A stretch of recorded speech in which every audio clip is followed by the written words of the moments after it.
Su misión estaba calificada de alto secreto. Se les consideraba soldados prescindibles y se esperaba que regresaran pocos, si es que lograba regresar alguno, ya que el enemigo contaba con más hombres y con más armas. Las enfermedades y el agotamiento diezmaron sus filas. Su lealtad, su voluntad de vivir y la fe inquebrantable en su causa fueron lo único que les mantuvo vivos. Sus esfuerzos serían heroicos, sus hazañas legendarias. Fueron los merodeadores de Merrill, a continuación en misiones peligrosas.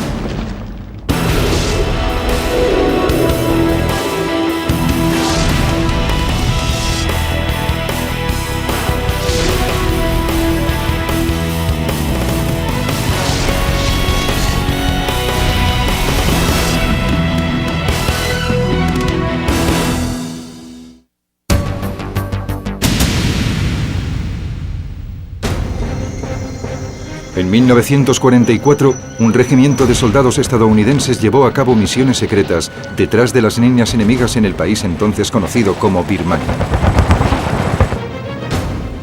Durante 6 meses, estos guerreros, tachados por algunos de inadaptados, se enfrentaron a las mejores y más experimentadas tropas japonesas en un combate continuo y brutal del que salieron victoriosos.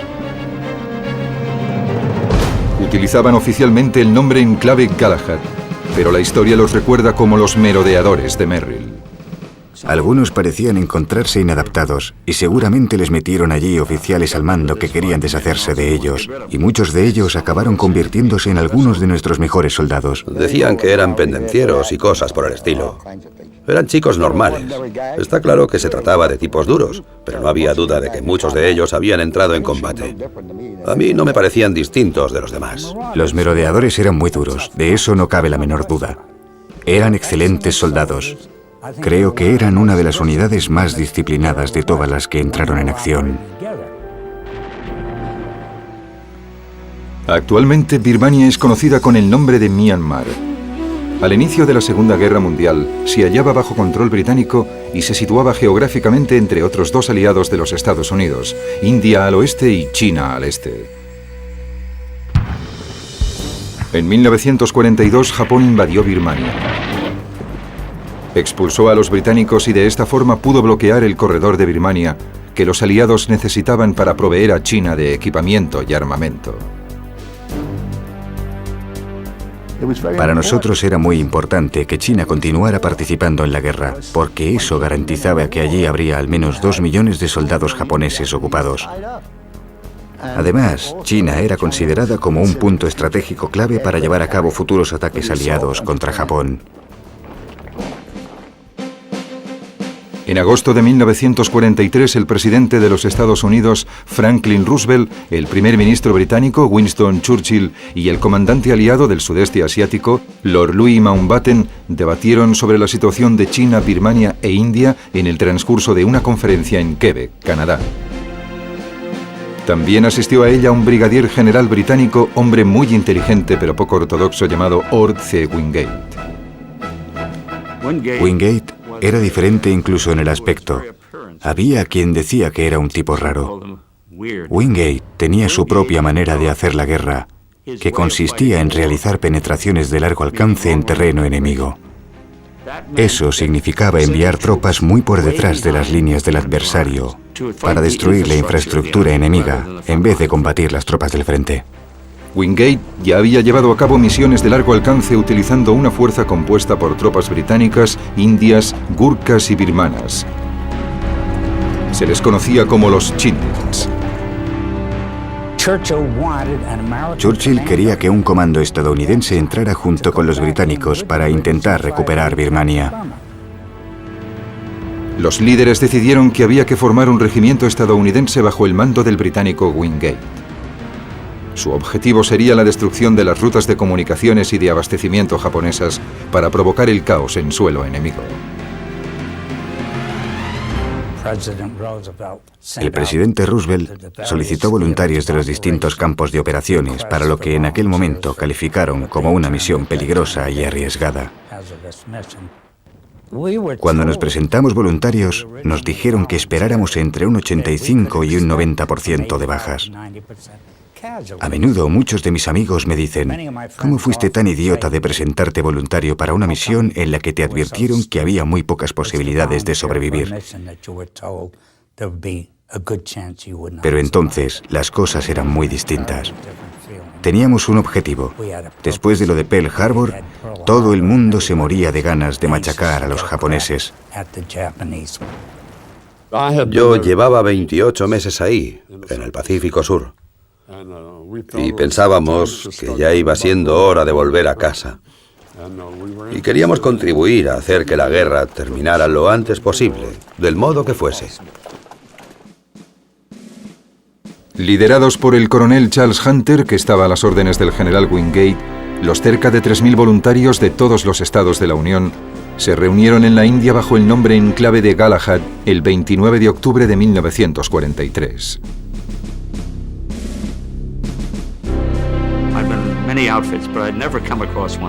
Yo había estado en muchas unidades, pero nunca había visto una en la que se reuniera tal variedad de gente.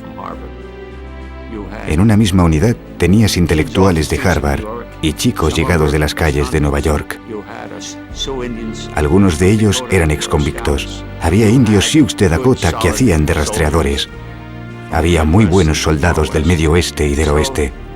Toda esa gente junta formaba una mezcla que a mi entender era incomparable. El regimiento estaba compuesto por nuestro batallón, el tercer batallón de veteranos de combate, el segundo batallón, que había llegado desde Panamá y Trinidad, y el primer batallón, que venía directamente de Estados Unidos. Una parte fundamental del regimiento era un grupo de 14 hombres que hablaban japonés con fluidez. Los Nisei, o los estadounidenses descendientes de japoneses, como les gustaba que les llamaran, eran elementos claves en nuestra operación. Los Nisei éramos especialistas en inteligencia. Nuestra labor consistía en traducir documentos, mapas y órdenes de batalla, y también en interrogar a los prisioneros de guerra. Además, interceptábamos las comunicaciones del enemigo. Para preparar a los hombres para que sobrevivieran en el terrible entorno birmano, se les sometió a entrenamientos de combate en la jungla, en campos del centro de la India. Durante los 3 meses de entrenamiento en la India, realizamos maniobras junto a las fuerzas británicas que habían llegado desde Birmania. Nos beneficiamos de su experiencia. Vimos qué habían hecho bien y qué habían hecho mal, y eso nos ayudó mucho. A cada batallón se le asignaron 139 caballos y mulas. Como era una operación de penetración de largo alcance, luchábamos detrás de las líneas enemigas y teníamos que trasladar las cosas nosotros mismos. Así que necesitábamos caballos y mulas para cargar con el material más pesado. El resto lo llevábamos a la espalda. Durante los entrenamientos, los regimientos sufrieron el primero de una serie de inesperados cambios de comandante. En ese momento, el general de división estadounidense Joseph W. Stilwell tenía muchos cargos importantes en la zona. Entre estos estaba el de jefe del Estado Mayor del líder chino Chiang Kai-shek. También dirigía todas las tropas chinas en India y Birmania. Cuando Stilwell supo que las tropas estadounidenses estarían bajo el mando de Wingate, dejó muy claro en todos sus informes que era una situación terrible. Se cree que incluso habló con Mountbatten para pedirle que le nombrara comandante de las tropas estadounidenses. Y después del 1 de enero de 1944, Mountbatten decidió de pronto darle el mando a él. En cuanto Stilwell fue nombrado comandante de las tropas, degradó al coronel Hunter a jefe del Estado Mayor y eligió a uno de sus propios hombres para dirigir a los estadounidenses. Un hombre de 40 años licenciado en Hopkinton, Massachusetts. Se llamaba Frank D. Merrill. Merrill era ante todo un militar de despacho. Había sido agente de inteligencia, pero no era un hombre de combate. Nunca había entrado en combate, nunca había dirigido tropas. Así que cuando de repente le pusieron al mando de los merodeadores, todo resultó un poco extraño durante un tiempo. El general Stilwell estaba preparado para arrebatar Birmania a los japoneses. Al general Merrill se le ordenó que debía tener las tropas listas para entrar en acción. Mientras se preparaban, los hombres se daban cuenta de que muchos de ellos no volverían. Corrió el rumor de que algunos pensaban que no conseguiríamos salir de donde quiera que fuéramos, que toda la unidad quedaría destruida. Todos los merodeadores sabíamos que éramos prescindibles. Nadie hablaba de ello, y no porque fuésemos valientes. Pero ¿qué íbamos a hacer? Si estábamos allí, pues estábamos allí. Preocuparnos por estar allí no nos iba a ayudar. Había que dejar que los oficiales se encargaran de eso. Les tocaba a ellos intentar sacarnos de allí. Poco antes de embarcar, el regimiento recibió una designación oficial, Unidad 5307 Provisional. Pero en un artículo de la revista Life, un periodista los bautizó como los merodeadores de Merrill. Durante los 6 meses siguientes, los merodeadores soportaron las condiciones más duras y el peor combate continuo que ninguna otra unidad estadounidense durante la Segunda Guerra Mundial.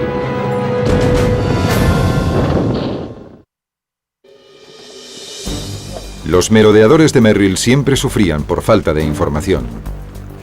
Al dejar sus campamentos de la India, no sabían cuáles serían sus misiones específicas cuando entraran en Birmania.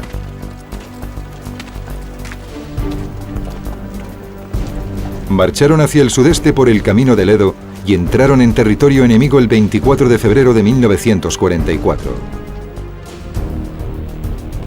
Los batallones estaban dirigidos por las secciones de inteligencia y de reconocimiento. Los hombres las llamaban I+R. Uno de los soldados más condecorados de la historia militar estadounidense fue un merodeador, líder de una sección I+R llamado Logan Weston. En mi sección había 55 hombres. Trabajábamos entre 12 y 24 horas por delante del siguiente batallón. Nuestra misión era reconocer el terreno para que el batallón pudiera avanzar por él y localizar las posiciones enemigas. Si se trataba de una unidad pequeña, la destruíamos. Si era más grande, entablábamos combate con los soldados enemigos hasta que nuestro batallón nos alcanzaba y acababa con ellos. El sargento nacido en Alemania, Werner Katz, era soldado en la sección de Logan Weston. El 25 de febrero de 1944, mientras la sección se abría paso a través de la jungla, Katz descubrió un claro. A poca distancia vio lo que al principio pensó que era un soldado chino. Me acerqué y cuando lo vi me dije, Dios mío, es un japonés. Intentó dispararme, pero yo le acerté antes de que pudiera hacer nada. Debí darle en la cara, y cuando me tiraba al suelo vi una ametralladora a mi izquierda, y enseguida disparó contra mí, y entonces todo pasó como a cámara lenta. Una bala me dio aquí, me rozó la nariz. Weston y otros miembros de la sección devolvieron el fuego y recogieron a Katz. Estaba temblando, asustado. Pero tras un tiempo, seas un buen soldado o un mal soldado, te acabas convirtiendo en un fatalista. Por lo que te puede pasar. Ves a un tipo perder un brazo o a otro que muere a tu lado. Y es muy triste. Te gustaría largarte de ahí. Pero sabes que tienes que luchar. Te conviertes en un ser humano diferente. Piensas diferente. Werner Katz fue el primer merodeador que mató a un enemigo. La bala que le rozó la nariz también le marcó como el primer merodeador herido.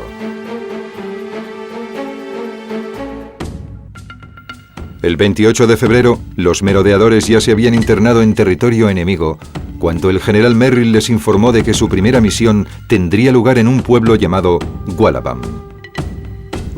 No sabíamos cuál era nuestra primera misión. Tras recorrer 150 kilómetros, nos dijeron que teníamos que darnos prisa para alcanzar a los japoneses en la carretera principal que iba al norte de Birmania. La misión que había que llevar a cabo en Gualabam consistía en levantar barricadas para evitar el paso de los japoneses que abastecían a las unidades japonesas del norte en su lucha contra los chinos. Los merodeadores apenas tuvieron tiempo para levantar las barricadas antes de que las unidades de la 18ª División japonesa lanzaran terribles ataques de artillería. Nos dieron una buena paliza. No disponer de artillería fue una gran desventaja porque salvo armas pequeñas no teníamos nada para defendernos. A pesar de su artillería y una fuerza el doble de numerosa, los japoneses sufrieron numerosas bajas. Los japoneses pensaron que luchaban contra soldados chinos y cuando atacaban no se encontraban frente a tropas chinas con fusiles de un solo cartucho. Se encontraban con soldados con armas automáticas. Siempre nos parecía que en el fuego cruzado teníamos ventaja porque éramos mejores tiradores. Nuestro M1 era un fusil de tierra increíble. El Tommy era una semiautomática estupenda. El fusil Bar era muy pesado, pero si el hombre que lo manejaba estaba bien protegido, podía causar mucho daño. Y los hombres que utilizaban el mortero también eran muy buenos. Otra poderosa y singular arma del arsenal de los merodeadores eran los intérpretes Nisei. Mientras montábamos las barricadas en Wallabum, vimos que había un cable que cruzaba las copas de los árboles. Así que uno de nuestros especialistas en inteligencia japonesa, Roy Matsumoto, tomó prestado mi teléfono de campaña, subió a un árbol y pinchó la línea. Oyó a un soldado japonés que decía que sabía que había enemigos en la zona. No sabía exactamente dónde. Le dijo al general que estaban vigilando un depósito de municiones y fue lo bastante estúpido para darle las coordenadas del lugar. Así que nos pusimos en contacto con un escuadrón aéreo de cazas P-38 que volaba cerca para apoyarnos y les dijimos dónde estaba el depósito. Llegaron con bombas de 1000 kilos bajo las alas y lo destrozaron totalmente. Mientras la batalla de Wallabam seguía adelante, los suministros de los estadounidenses disminuían a un ritmo alarmante. Nos quedamos sin comida la primera noche y no comimos nada durante 2 o 3 días. Y antes de que terminara la batalla, también nos quedamos sin municiones. Si los japoneses se hubiesen dado cuenta de que a los estadounidenses no nos quedaba munición, la batalla habría sido sin duda completamente diferente. No sé qué habríamos podido hacer porque nos habrían masacrado. Finalmente, después de 3 días y 3 noches de lucha sin tregua, llegaron las fuerzas chinas para apoyar a los merodeadores. Pero para entonces ya se había logrado una victoria sorprendente. Los japoneses se retiraban. Los japoneses habían obtenido una victoria tras otra luchando contra otras tropas. Cuando se enfrentaron a los merodeadores por primera vez en Wallabum, esperaban tener éxito inmediato. En lugar de eso, los merodeadores mataron a centenares de sus hombres. El río se tiñó de rojo con su sangre. Aproximadamente 800 japoneses murieron en Wallabam, por solo 8 estadounidenses. Aún así, 37 resultaron heridos y requerían ser asistidos urgentemente. Sin la atención médica adecuada, muchos de ellos morirían. El general Merrill había dejado claro que no había planes para atender a los soldados heridos, que había que dejarlos al cuidado de los nativos. No había plan de evacuación. Lo que realmente funcionó durante la batalla de Wallabum fue descubrir que en los pequeños aviones Piper Cub, que llegaban para traer mensajes y otras cosas, podíamos meter a un herido en cada avión. Aterrizaban en cualquier sitio. Aterrizaban en diminutos campos de arroz. No creo que les preocupara que la pista no fuese lo bastante larga. Los vi en barcos de arena junto al río. No tenían miedo a nada. Hicieron una labor maravillosa. De hecho, en ocasiones sufrieron accidentes y perdimos a un par de pilotos. Pero nunca tuvimos que abandonar a un hombre herido. La victoria en Wallabam subió la moral de los merodeadores. No solo habían vencido a un enemigo mucho más numeroso, sino que también habían destruido el mito que decía que la 18ª división japonesa era invencible. Muchos merodeadores mal informados creyeron que ese éxito significaría el regreso a casa. Muchos hombres creían que participarían en una batalla importante y que luego les relevarían. Pero solo eran ilusiones, porque Stilwell no pensaba eso, y no creo que Merrill o Hunter lo pensasen tampoco. Después de 3 días de descanso, el 12 de marzo de 1944, la Unidad 5307 recibió órdenes para su segunda misión. Esta empezaría con otra victoria, pero acabaría con el segundo batallón luchando por su vida en la cima de una montaña a la que los merodeadores llamaron la Colina de los Gusanos.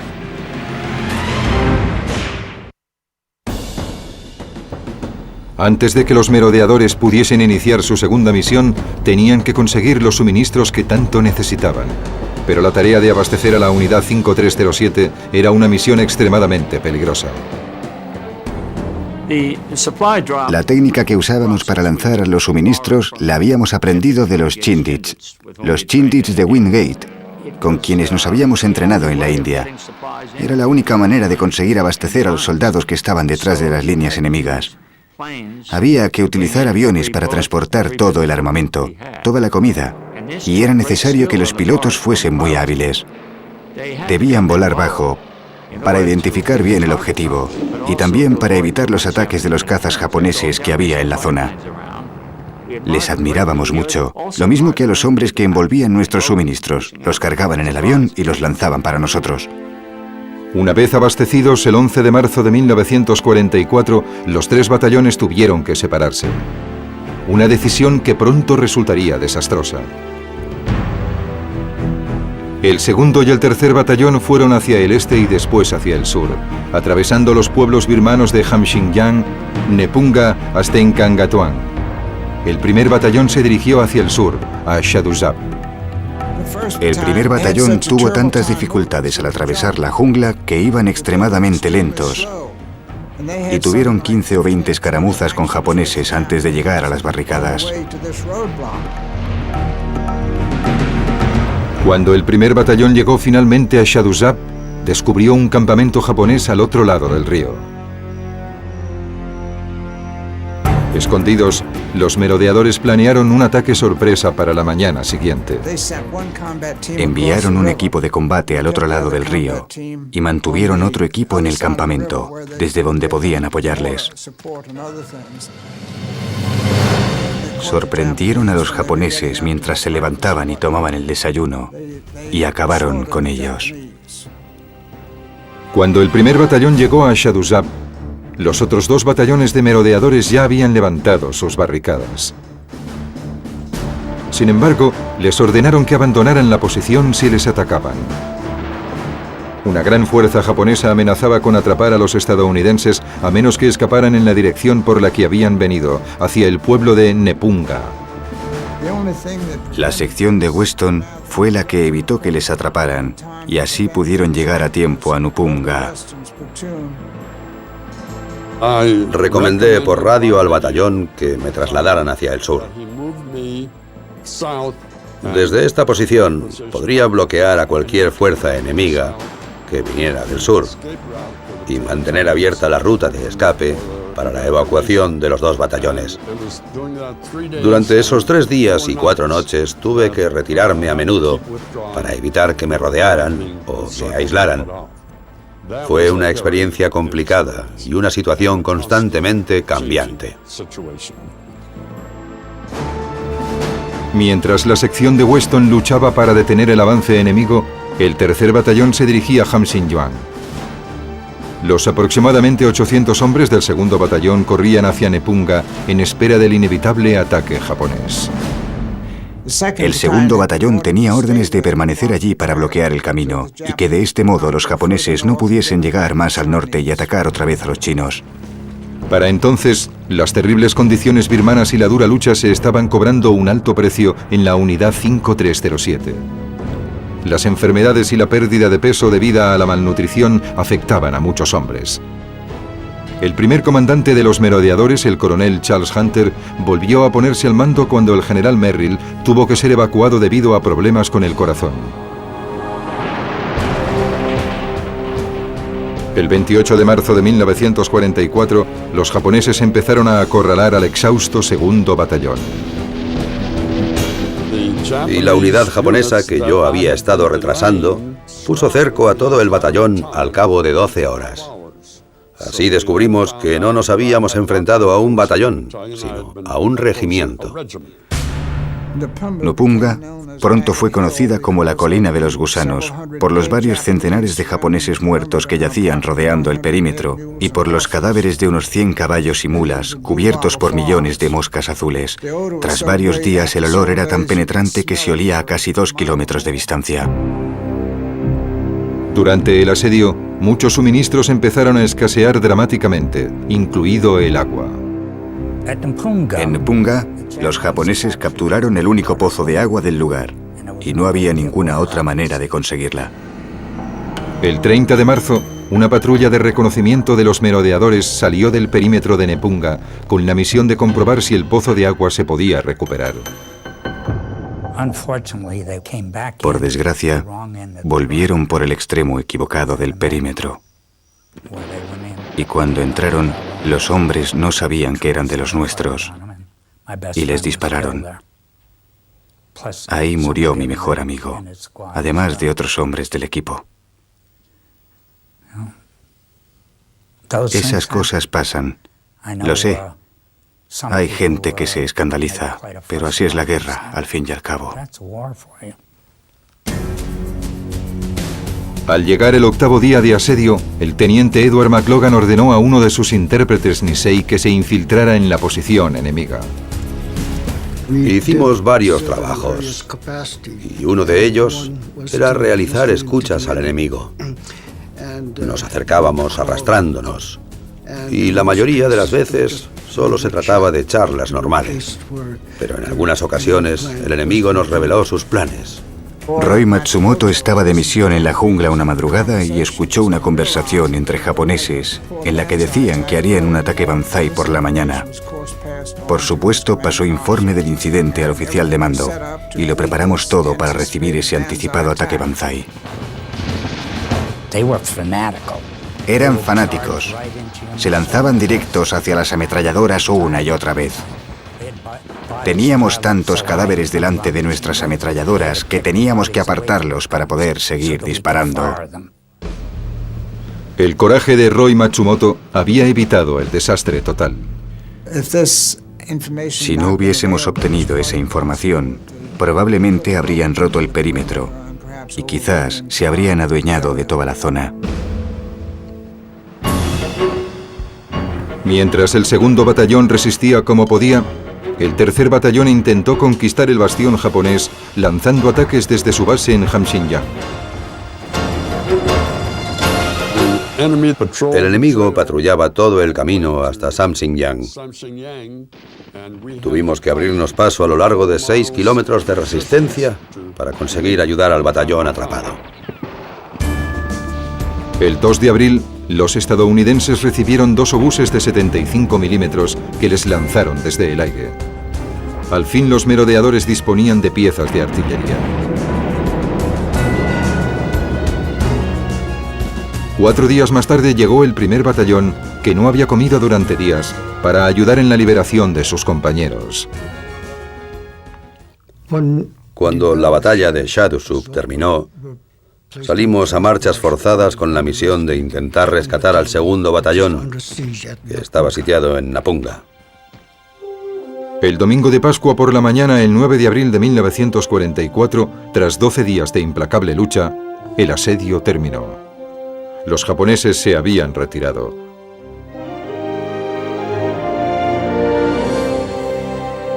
Cuando finalizó la batalla de Nepunga, las bajas y las enfermedades habían reducido a los merodeadores a 1.400 hombres, la mitad de la fuerza original.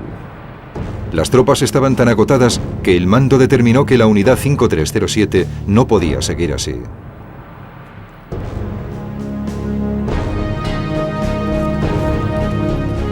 Nuevamente circuló el rumor de que los merodeadores serían evacuados de Birmania. No fue así. Faltaba todavía la misión más difícil.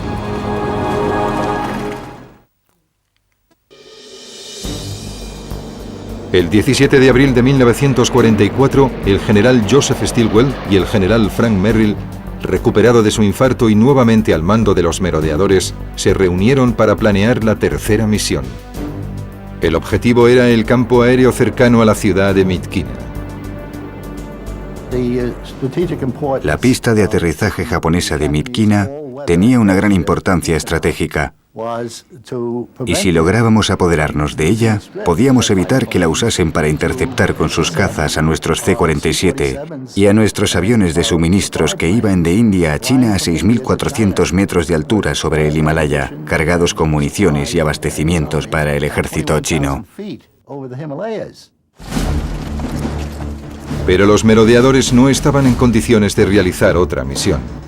Primero, la unidad tenía que ser reforzada. Cada batallón dispuso de nuevas tropas, sobre todo soldados chinos y luchadores birmanos, conocidos como Kachins. Los Kachins eran la tribu que dominaba el norte de Birmania.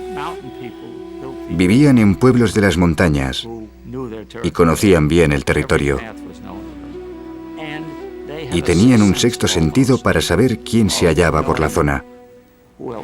Te decían que los japoneses se acercaban al siguiente pueblo antes de que nadie los viera. Fue una suerte que estuvieran de nuestro lado. Odiaban a los japoneses.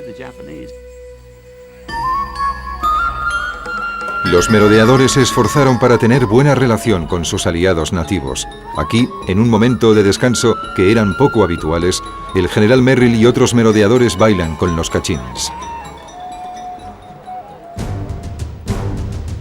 Después de reorganizarse, los merodeadores estaban preparados. En un esfuerzo por levantar la bajísima moral de las tropas, Stilwell y Merrill prometieron a los hombres que les sacarían de Birmania en cuanto capturaran el campo aéreo de Myitkyina. Para llegar a Myitkyina a 105 kilómetros de distancia, los merodeadores tenían que cruzar las montañas conocidas como los Montes Kumon. Cruzar ese camino de montaña fue una tarea extremadamente dura y difícil. El día que emprendimos la marcha empezaban los monzones. Caían unos 5.000 milímetros de lluvia al año en el norte de Birmania. Bueno, los monzones eran como telones de agua que caían. Intentar caminar bajo ellos era tarea casi imposible. Los encargados de las mulas siempre tenían problemas con los animales. Y cuando llegaron los monzones, las mulas resbalaban y caían.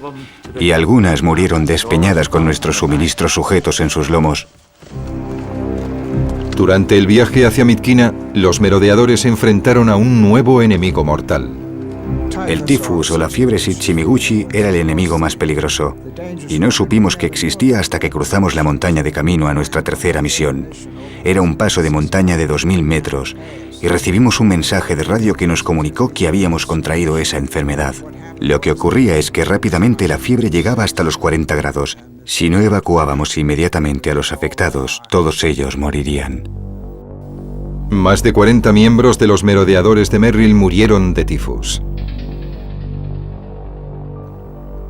Para empeorar las cosas, la capacidad de luchar contra la enfermedad se veía muy mermada por la dieta de los merodeadores. El tema de la comida era increíble y horrible. Únicamente teníamos raciones K, que parecían ladrillos. Las raciones K eran en principio solo para casos de emergencia. En realidad, eran para los pilotos derribados que tenían que sobrevivir 2 o 3 días antes de que los rescataran. No estaban pensadas para hombres que cargaban pesadas mochilas y que llevaban 3 meses luchando. Algunos de los hombres perdieron 15, 20, 30 o incluso 35 kilos. Pero no podíamos hacer nada, teníamos que seguir adelante. Tenías que seguir el ritmo de las tropas o te dejaban atrás. Intentábamos ayudarnos los unos a los otros de vez en cuando, especialmente cuando teníamos que subir tramos empinados. Fue una situación muy difícil.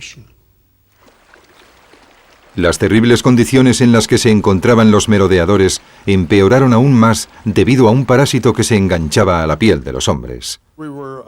Durante la última parte del viaje a través de los montes Kumon, sufrimos el ataque de miles de sanguijuelas. Nos chupaban la sangre. Medían unos 6 centímetros. Te sacaban un montón de sangre y después te soltaban. 10 días después de haber emprendido la marcha, se enfrentaron al enemigo. Se libraron importantes batallas alrededor de los pueblos de Ripton y Tinkrukan. Estos combates sirvieron para desviar la atención de los japoneses y permitieron al batallón del coronel Hunter entrar sin ser descubierto en Myitkyina. El 17 de mayo, un ataque muy bien planeado sorprendió totalmente a los japoneses. A mediodía, el campo aéreo estaba en manos de los merodeadores. Stilwell y Merrill estaban eufóricos. Parecía que la campaña había terminado para los merodeadores. Les habían prometido que les evacuarían en masa en cuanto tomaran el campo aéreo y que los chinos se ocuparían de todo y terminarían la batalla. Por desgracia, los generales todavía no estaban preparados para sacar provecho del repentino éxito de los merodeadores.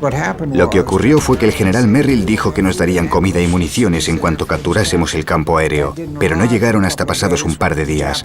Los japoneses tenían entre 500 y 600 hombres allí cuando tomamos el campo.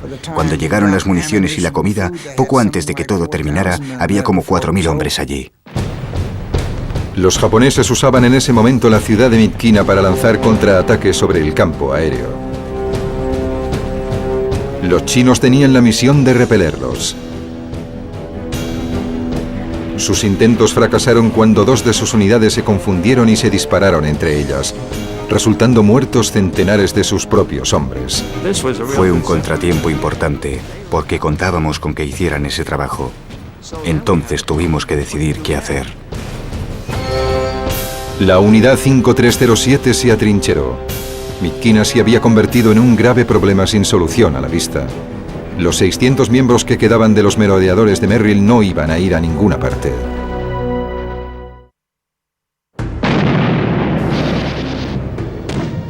La situación de Myitkyina empeoró. Los merodeadores de Merrill no estaban físicamente preparados para el combate. Al mismo tiempo, el general Stilwell tenía problemas políticos.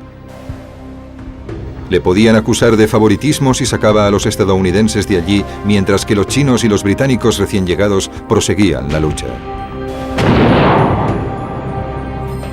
Para complicar aún más las cosas, Stilwell no podía contar con sus propios aliados cuando más los necesitaba. Los merodeadores admiraban mucho el valor y la contribución de los soldados chinos, pero los líderes chinos los retenían constantemente. Los problemas de Stilwell eran enormes, porque Chiang Kai-shek no quería que sus tropas luchasen. Siempre estaba en contacto por radio con sus oficiales. Estos aceptaban solo las órdenes de Chiang Kai-shek y rechazaban las del general Stilwell. A finales de mayo, a pesar de todos sus esfuerzos, Stilwell no podía contener el flujo de merodeadores enfermos y exhaustos que eran evacuados de Birmania. El coronel Charles Hunter volvió a ponerse al mando de los estadounidenses en un momento de crisis al sufrir el general Merrill un segundo infarto. Hunter fue finalmente capaz, en unas circunstancias en las que cualquier otro habría fracasado, de mantener unido lo que quedaba de los merodeadores y conseguir que siguieran luchando. Lo hizo demostrando que apreciaba a esos hombres. Les respetaba y odiaba hacer lo que hizo, pero al fin y al cabo todos estábamos juntos en eso. El coronel Hunter estaba seguro de que sus hombres podían resistir en la base aérea, pero el alto mando no estaba de acuerdo. Creía que la base corría el peligro inminente de que los japoneses volvieran a apoderarse de ella, salvo que se encontraran tropas de reemplazo. Cuando empezaron los problemas en Myitkyina, muchos de los merodeadores llevaban meses en el hospital. Y a alguien se le ocurrió la brillante idea de llevar a algunos de esos tipos al frente como reemplazos. Y esa es la razón por la que todos esos hombres enfermos y heridos regresaran.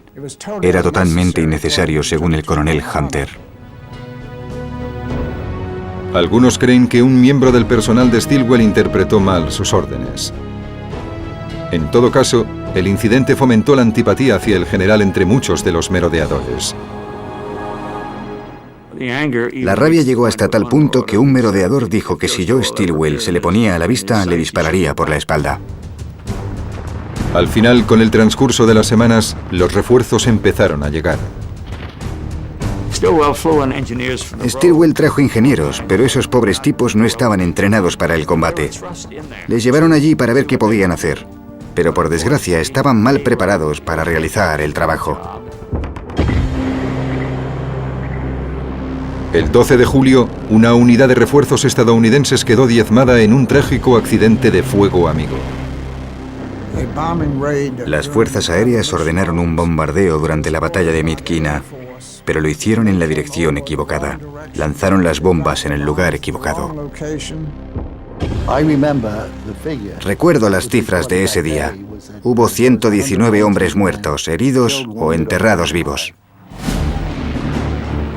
A pesar de su desesperada situación, los merodeadores y sus aliados continuaron resistiendo en la base aérea y atacaron las posiciones japonesas de alrededor de la ciudad.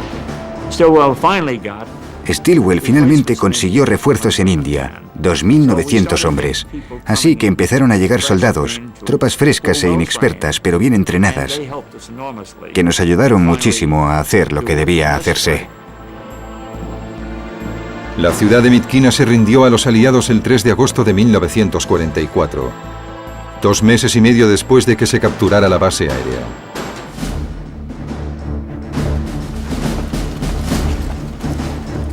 De los casi 2.700 merodeadores que entraron en Birmania, solo quedaban 200 cuando 7 días después la unidad 5307 se unió a la 475 de infantería y los merodeadores de Merrill se convirtieron en historia.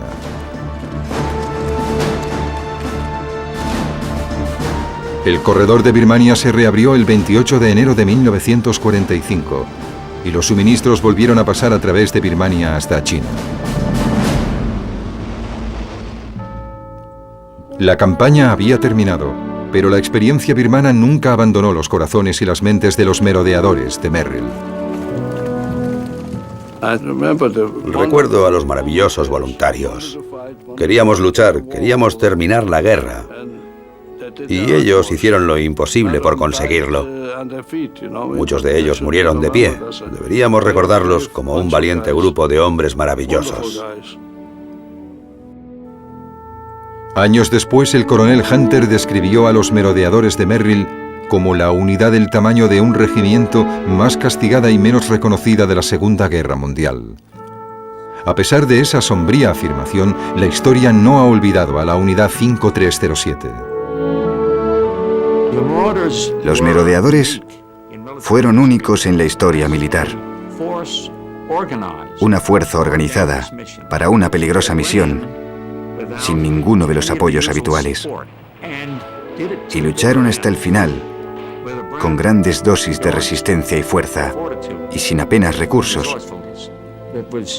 Algo increíble en la tradición militar.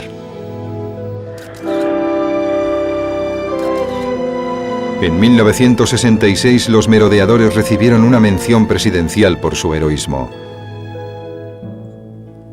La unidad 5307 fue condecorada individualmente con una estrella de bronce por servicios heroicos o meritorios. Ofrecerme voluntario fue lo mejor que he hecho nunca. Luchamos en una campaña muy dura. Fuimos buenos soldados y trajimos la gloria. Aunque el nombre 5307 se retiró, el legado de los merodeadores sigue vivo en el ejército estadounidense. Estamos muy orgullosos de que los Rangers de hoy en día desciendan de nuestras experiencias de batalla en Birmania. El único regimiento de Rangers existente, el 75, lleva los colores de los merodeadores y su insignia en el hombro. Puede ser que los merodeadores de Merrill sirvan de modelo para las guerras del futuro. Una dimensión de la lucha que se necesita tanto en el mundo de hoy como en el de mañana.